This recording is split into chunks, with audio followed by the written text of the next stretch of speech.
Ahava. Welcome back to What Did You Learn? Today you are going to have the best time because I'm here with my good friend and colleague, Katie Martell, who is an unapologetic marketing truth teller, writer, consultant, speaker. She's the bomb. So without further ado, welcome, Katie. Thank you. All of the things. And thanks for setting the bar like here. I mean, could you start it here so we can surprise people? If you're on this show, you start at the top. Okay, so let's just start with some like rapid fire fun just for everybody to get to know you because you are so fun. Have you gotten a new hobby? I have, and it was born and bred from a random Instagram find where, you see something and you go, I can totally do that. This is what I've started to make for myself, for friends, and for family. It is disco ball planter serving you disco realness with some green thumb action. Isn't this fabulous? I'm getting one, right? Send me the address. It's going to be, you can see the hot glue. It's not great, but you know what? When the light shines the right way, the whole room is sparkly and you have a happy little plant. No one else has had a hobby quite like that. So you win. You win the hobby front. Not a contest. It brings me joy to make these and it lights up the faces of everyone I give them to, which is the point. Okay, and have you learned any TikToks? No, TikTok is a national security threat. Screw that. No way. Delete it. Delete it now. And have you baked anything? I'm not the baker. My beautiful wife is the baker. I have enjoyed quite a bit of her baking. So no, thank God. You do not want me to bake. I'm more of a cook. I'm more of a what's in the pantry, make it up as you go, measuring. Yeah, baking is a science. It takes adherence to rules. You and I both know I'm no good at that. What do you wish you had known before this started? As a marketing professional, as somebody who says it like it is, who's really sort of like revealing the hard truths of what companies need to come to grips with in order to be future thinking, what do you wish you had known? I wish I was better suited personally, and I think this goes for all marketers, for the need to suddenly be agile, for the sudden need to stop, pump the brakes, and suddenly pivot. And I think that actually takes preparation. It sounds counterintuitive, but it takes preparation to be agile. It's a muscle that you have to work out so that when something happens, and it doesn't have to be a pandemic, although that's what we all are dealing with. Could be a change in the market, could be a change in customer behavior, it could be a new competitor. We have to be almost really ready for whatever comes next. And I don't think a lot of companies were. The ones that had exercised that muscle to be able to pivot did some really beautiful, creative, win-win things early on in the pandemic. They were able to respond to what customers need right away. I do. Look at what Microsoft did. I know it's a giant company, so they have more resources than the average, B2B firm, but look at how quickly they pivoted from, for example, the retail store, which by the way, the stores are now no longer going into, they're going to cancel all the stores now. But before that decision was made, they took all of the retail employees, they took them and pivoted them to online trainers for the Microsoft Teams virtual product. And they right away, it wasn't a huge business model shift, but what it did was apply resources from one area of the business to a place where customers really needed that kind of leadership, that kind of on the ground training. And it did it in a way that was really, really, really fast. And a host of other things Microsoft did. But I loved that example for the fact that it was a pivot and it was one that was done quickly. Yeah. No, it's interesting. We work with hospitals mostly, and they have call centers that they had to go virtual with. Mm-hmm. The operators or whatever you call them now had to move into their own homes and still run the call centers. And one of the things that I think is so fascinating about what you're saying is I think a lot of people are saying to themselves, if I knew that I could move that quickly, that I could change that quickly, I would do that in the future, but I wonder if that's really going to stay. So we'll get to that question. But I want to say another thing about what you said, and I'd love to get your perspective on this because I've seen you talking about this on Instagram and Twitter.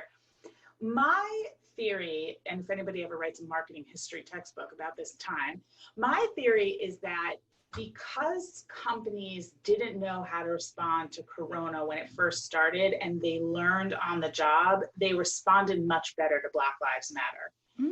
The language was more intentional. The distribution of content was more intentional. What the pandemic showed, just like to your point, what Black Lives Matter showed in terms of the company's response to it, was that there is a spectrum between lip service and legitimate support. And I found as a marketer and a consumer and a woman and a gay woman and all these different things, that parts of my identity that are affected by this new groundswell for companies to have a say on social issues, I find it was important to be clear about where companies fall. So it's not black and white, although all the statements on Black Lives Matter were black background, white text. Right. The issue is actually very nuanced, and it matters because when companies are just giving lip service, doing nothing of real substance for the movement, usually that comes in the form of just saying, we're here for you without any meaningful policies or changes or anything. That actually has a dangerous impact.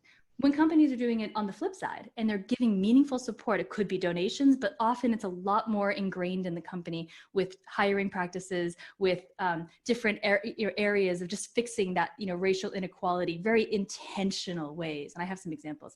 When companies do that and they're on that side of the spectrum, the legitimate support side, man, is that an exciting future for the industry of marketing? And so, to answer your question, we need to look at what companies are doing along a spectrum, and it's okay to be skeptical of some while we celebrate the work of others. So I love that spectrum idea of lip service, and what was the word that you used? Like legitimate support. We got to alliterate here.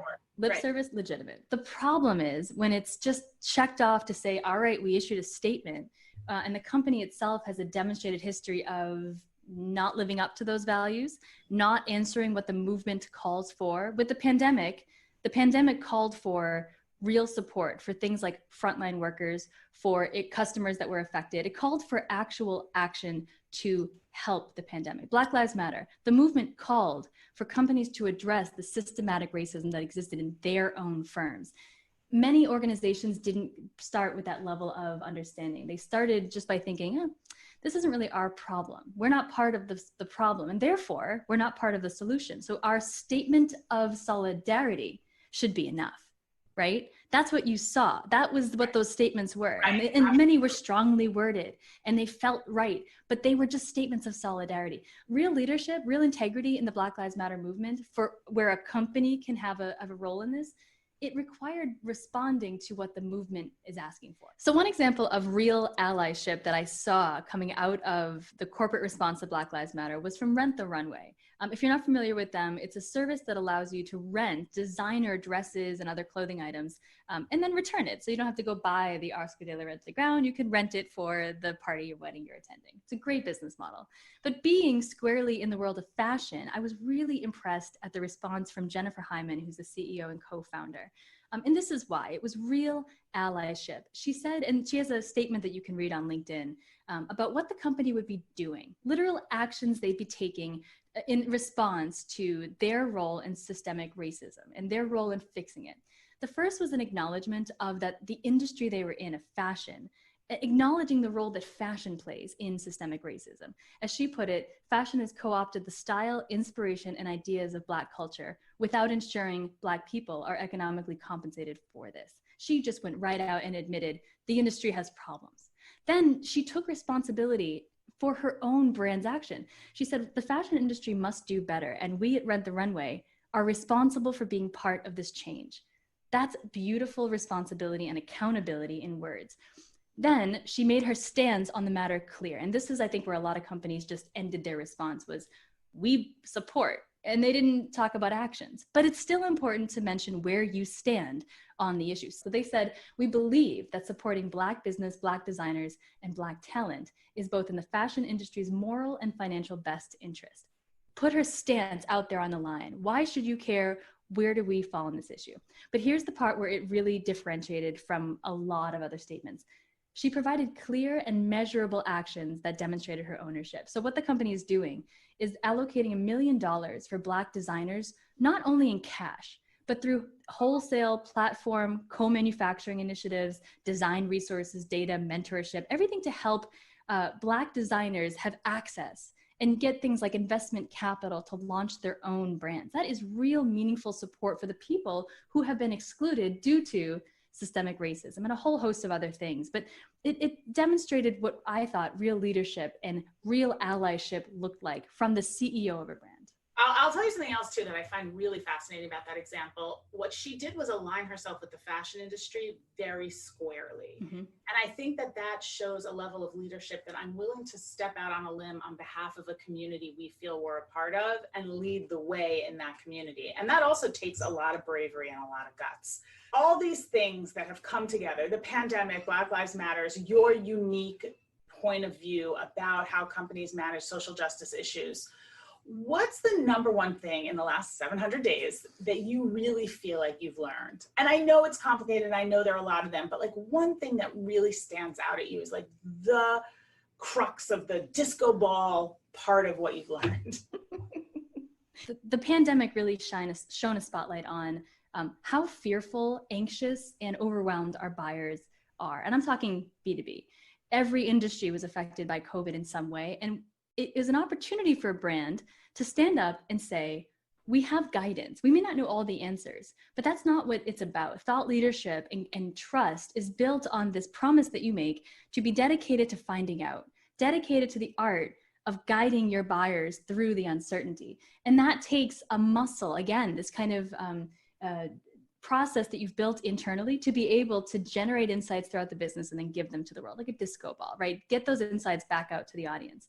And so what I learned in this pandemic was the importance of, you may not have all the answers. Nobody knows when it's going to end. Really, day by day, we're figuring out how to navigate it.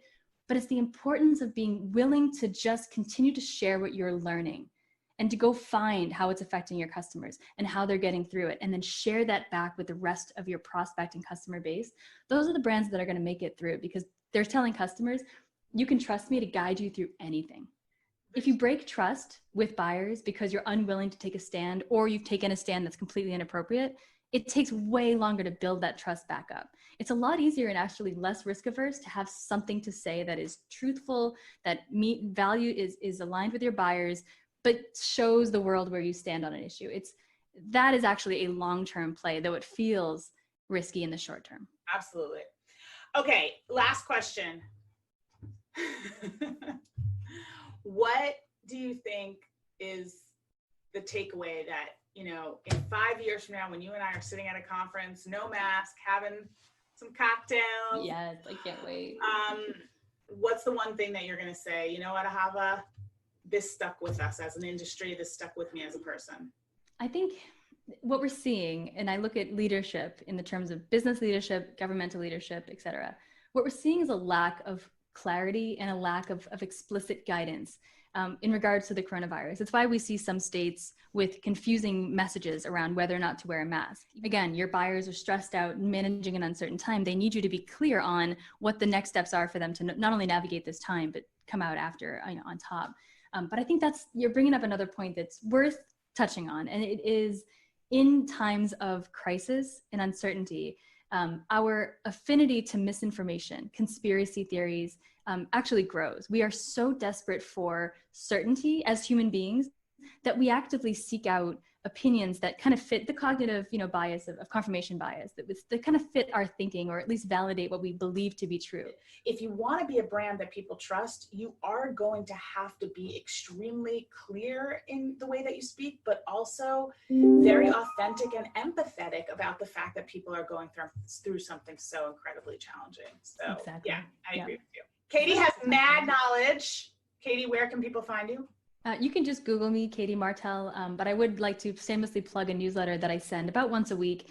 It's katie-martell.com. You can find out how to sign up. Today's edition had everything from what it was like to MC a virtual gala event for Adobe to an article about the upcoming fight we're going to have over vaccines and who gets them, and the anti-vaxxers, and as well as some marketing tips. So my newsletter is a little bit of everything, but it's been a pleasure to be here. Thank you, Ahava. Thank you so much. I'll see you again soon.